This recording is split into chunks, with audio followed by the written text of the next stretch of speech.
বৈষম্য বিরোধী ছাত্র আন্দোলনে রাজধানী সহ সারা দেশে ৩,০০০-এর বেশি শিক্ষার্থী ও সাধারণ মানুষ ভর্তি আছেন রাজধানীর বিভিন্ন হাসপাতালে। তাদের অনেকেরই এখন পর্যন্ত চিকিৎসা সেবা নিশ্চিত করা হয়নি বলে অভিযোগ করছেন কেউ কেউ। রাজধানীর অর্থোপেডিক পুনর্বাসন কেন্দ্র বা পঙ্গু হাসপাতালে এখন আছেন সহকর্মী মুশফিকুর রহমান, চলে যাচ্ছি তার কাছে। মুশফিক, কি পরিস্থিতি দেখছেন হাসপাতালে আমাদের জানাবেন।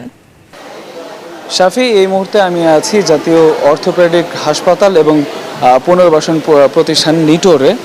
তার ক্যাজুয়ালিটি 2 নাম্বার রুমে আমরা আছি। এই ওয়ার্ডটাতে দেখতে পাচ্ছেন আমার পেছনেও, এই ওয়ার্ডটাতে কিন্তু সম্পূর্ণরূপে কোটা সংস্কার আন্দোলনের সময় যারা আঘাতপ্রাপ্ত হয়েছিলেন, বিভিন্নভাবে গুলিবিদ্ধ হয়েছিলেন বা বিভিন্নভাবে সংঘর্ষের মধ্যে পড়ে আঘাতপ্রাপ্ত হয়েছিলেন, তারা কিন্তু এখানে ভর্তি আছে এবং তাদের কিন্তু বিশেষ সেবা এখানে দেওয়া হচ্ছে বলে আমরা জানতে পেরেছি।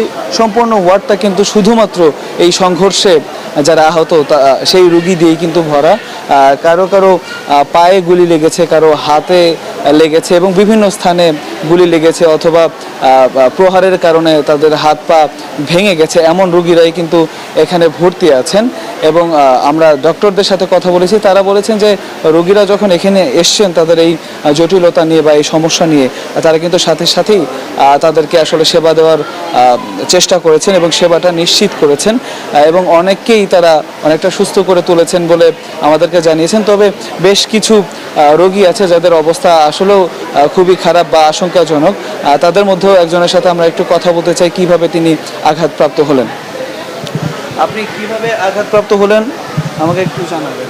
আমি আমার একটু কাজে বের হয়েছিলাম, ওখান থেকে আসার সময় বের হলাম।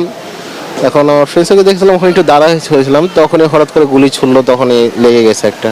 আচ্ছা, তো আপনার যে চিকিৎসার ব্যয়ভার সেটা কে বহন করছে?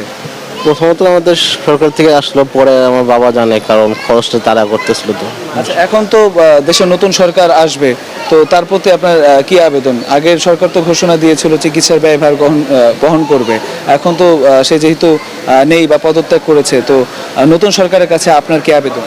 আমার আবেদন থাকবে, আমরা যারা আহত আছি তাদের জন্য একটু সহযোগিতা করে, যেন আমরা প্রপারভাবে সুস্থ উঠতে পারি। ফাতিহা, ঠিক এমনটাই কিন্তু আমরা যত রোগী আছে যাদের সাথে কথা বলেছি সবাই কিন্তু ঠিক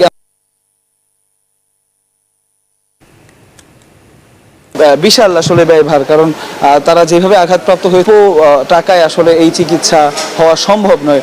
তারা আশা করছেন যে দায়িত্বে যারা নতুন ভাবে যারা দেশের দায়িত্ব গ্রহণ করবেন, তারা যাতে তাদের চিকিৎসার যে ব্যয় সেই ভারটা বহন করেন এবং তারা দ্রুত যাতে সুস্থ হয়ে ঘরে ফিরতে পারে, এমনটাই প্রত্যাশা কিন্তু তারা করছেন।